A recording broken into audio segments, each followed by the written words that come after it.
Hello বন্ধুরা, কেমন আছো তোমরা? আজকে আমি বানাবো মাটন কিমা কষা। দেখো, এটা মাটনেরই কিমা।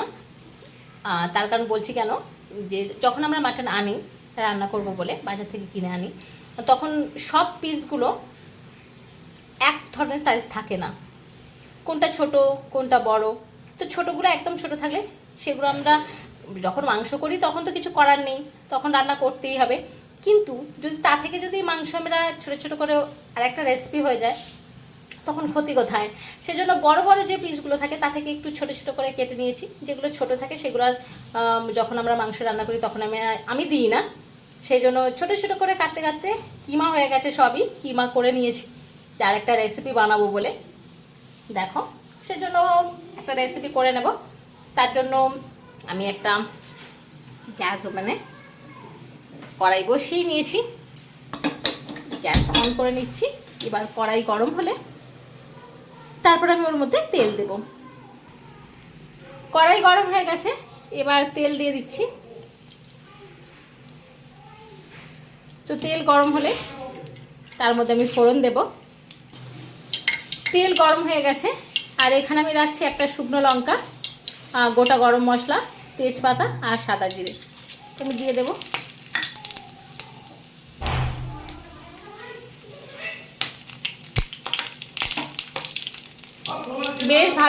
বেশ ভাজা ভাজা হয়ে গেছে। এবার আমি পেঁয়াজ দিয়ে দিচ্ছি এর মধ্যে। পেঁয়াজ ভালো করে ভেজে নেব।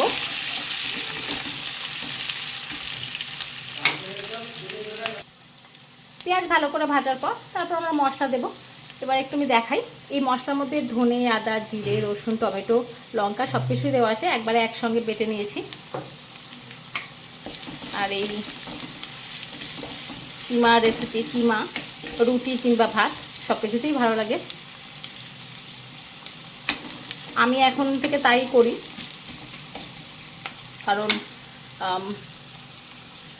একবারে হয়তো মাংস একটু বেশি আনা হলো, তো তা থেকে ছোটো ছোটো পিস বার করে নিলাম। দেখবে, লক্ষ্য করে দেখবে যে যখন মাংস সবার ক্ষেত্রে আমি বলছি, মাংস যখন আনা হয় তখন চিকেন বলো, মাটন বলো, যারই বলো, মাংসের কিন্তু বড় ছোট পিস থাকে। হ্যাঁ হ্যাঁ, রাখো আমার ছোটো সোনাটা। বড় ছোট পিস থাকে, বড় থাকলে একটু ছোট করে কেটে নিতে হবে, মানে একই সাইজ করে নেওয়ার জন্য। আর ছোট যেগুলো একদম পিসের মধ্যে চলে না, সেগুলোকে আমরা এক কিমার মধ্যে ইউজ করে নিতে পারবো, যে কিমার একটা রেসিপি বানাবো। তো একটা রেসিপিও হয়ে যাচ্ছে।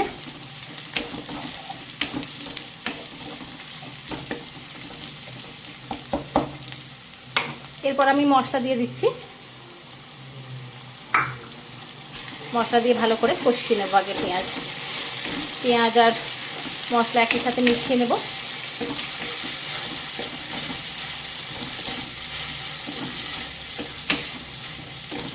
আজকে আমার ক্যামেরাম্যান পড়তে বসেছে, সেজন্য আমি একাই দুই দিক সামলাচ্ছি, সেজন্য একটু অসুবিধা হচ্ছে।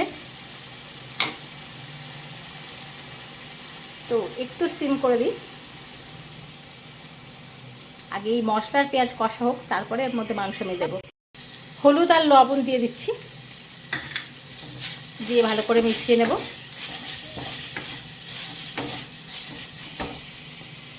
এরপরে মাটন কিমা দিয়ে ভালো করে নাড়াচাড়া করে নেব। আমি আগেও বলেছি আমার ক্যামেরাম্যান আজকে নেই, আমার একটু অসুবিধা হচ্ছে। তো ভালোভাবে মিশিয়ে নেব, নিয়ে এবার আমি ঢাকা দিয়ে দেব।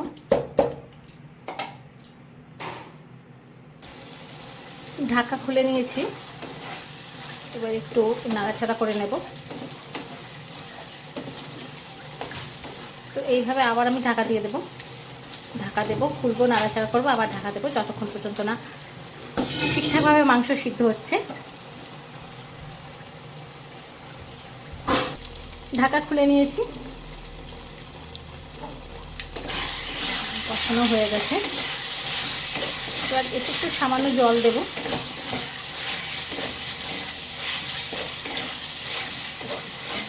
যেহেতু রুটি কিংবা ভাতের সাথে খাবো, তো হালকা জল দেব, যাতে একটু গ্রেভি লাগে।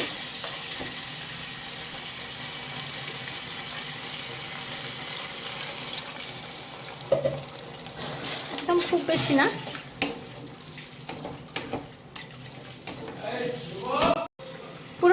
গেছে মাটন কিমা কষা আমার। এখন আমি গরম মশলার গুঁড়ো দিচ্ছি না বা লঙ্কার গুঁড়ো দিচ্ছি না, কারণ আমার লঙ্কার ঝাল ঠিক আছে, আর দেওয়া লাগবে না লঙ্কার গুঁড়ো। আর গরম মশলা, গোটা গরম মশলা আমি মশলার সাথেই বেটে নিয়েছিলাম, সেজন্য গরম মশলার গুঁড়ো ইউজ করছি না। তো এবার আমি নামিয়ে নেব। নামিয়ে নিয়েছি, দেখো কত সুন্দর দেখতে লাগছে, তার থেকেও বেশি টেস্টি। সেটা তো আর বলার কথা না, মাটন তো সবাই জানো কীরকম টেস্টি। আর এবার থেকে আর যখনই মাংসের পিস বড় দেখবে বা ছোট দেখবে, তখনই এই কিমা রেসিপি বানিয়ে ফেলবে। কারণ একই খাসির মাংসতে যদি দুটো রেসিপি হয়ে যায়, তাহলে লাভটা লাভেরও থেকেও বেশি হয়ে যায়। যদি এই ভিডিওটা ভালো লেগে থাকে, এই রেসিপিটা ভালো লেগে থাকে, তাহলে কি করতে হবে? লাইক করতে হবে, কমেন্ট করতে হবে, শেয়ার করতে হবে, আর ভিডিওটা দেখার সাথে সাথে আমার চ্যানেলকে সাবস্ক্রাইব করতে হবে।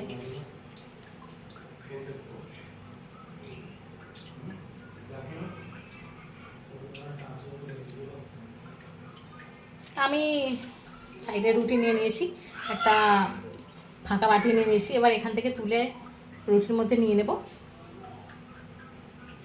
আর খাবো। তো তোমরাও এবার থেকে তাই করবে। খাসি মাংস বাড়িতে এলেই, মাটন বাড়িতে এলেই ছোট পিস দেখবে, বড় পিস দেখবে, তখনই সঙ্গে সঙ্গে কিমা বানাবে। আর পরের দিন হোক, বিকালবেলা হোক, যখনই হোক, এই কিমা রেসিপি বানাবে।